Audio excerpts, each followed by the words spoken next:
All right, viewers, we have been sharing with you our perspective on the global microeconomic for the last 3 months. We shift gears to talk about Asia and also ASEAN, specifically the next growth engine of the global economy. Most of the global investors are moving to Asia and ASEAN as region provides solid economic outlook.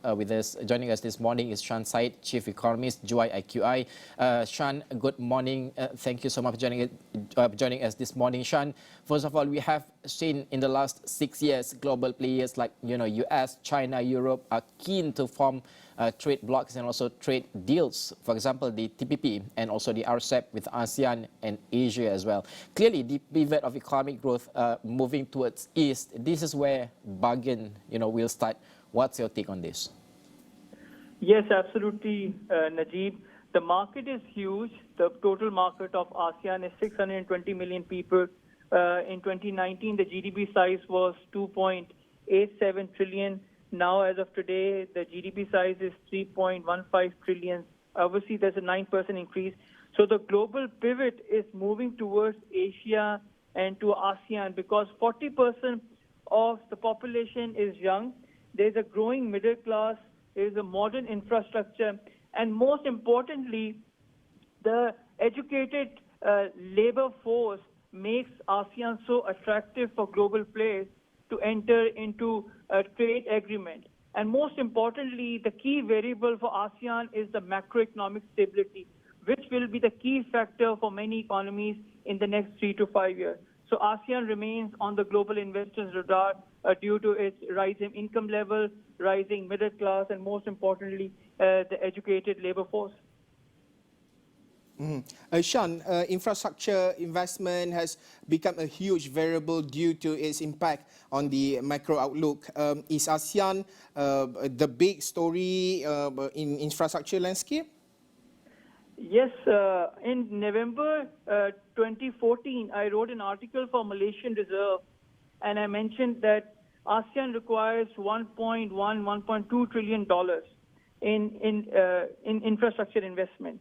So if you look at ASEAN, Indonesia requires $400 billion, Myanmar requires $300 billion, Vietnam and Philippines requires $150 billion, countries like Cambodia and Laos, they require $50 billion. So if you look at the infrastructure as a variable in the macro equation, one of my Nobel laureate professors, Robert Vogel, wrote a paper in 1964, and he mentioned how infrastructure investment has direct correlation with GDP growth. And he studied about the American railroad system, and he studied about the Japanese railroad system, Shinkansen. And he came up with this analysis that infrastructure has strong relationship with GDP growth, and it adds 0.3 to 0.7% to the overall GDP equation. So infrastructure investment in ASEAN will remain hot.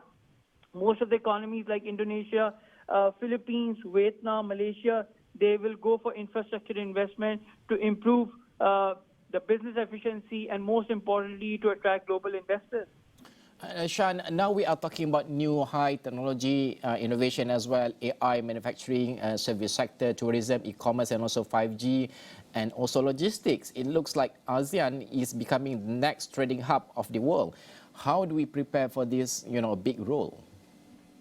Yes, absolutely. ASEAN is quite active in terms of manufacturing, in terms of service sector, e-commerce, logistics, and most importantly, ICT.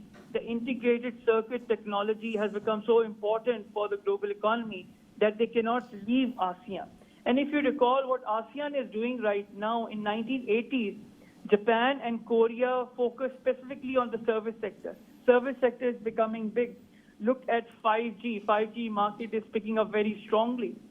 By 2025, there will be 1.2 billion 5G users, and a third will be coming from China. Look at e-commerce. The e-commerce market will touch around $6 trillion. In 2020, it was just $4 trillion. So you're looking at the CAGR at almost 11%. So I think overall, ASEAN provides a lot of opportunities for global investors in terms of manufacturing, in terms of technology, AI, service sector, and of course, logistics. So this region will become very active in all these areas, and this will drive the growth of many ASEAN region in the next 3 to 5 years. Yeah. But in my opinion, technology will be driving most of the ASEAN economies moving forward.